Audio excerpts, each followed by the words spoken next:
carissimi, voi siete già morti al peccato e consacrati a Dio mediante il battesimo. Volete ora consacrarvi più intimamente a Lui con il nuovo e speciale titolo della professione solenne?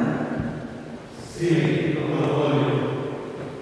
Volete con l'aiuto di Dio abbracciare per sempre la vita di perfetta castità, obbedienza e povertà che fu scelta da Cristo Signore e dalla sua Vergine Madre?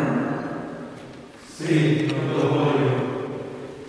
Volete impegnarvi costantemente a seguire il Vangelo e ad osservare la regola e le costituzioni dei frati scalzi della Beata Vergine Maria del Monte Carmelo per giungere alla perfetta carità verso Dio e verso il prossimo?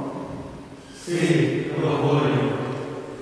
Volete con la grazia dello Spirito Santo e con il soccorso della Vergine Maria, patrona dell'Ordine, dedicare generosamente tutta la vostra vita al servizio del popolo di Dio con la preghiera assidua e l'azione apostolica? Sì, lo voglio.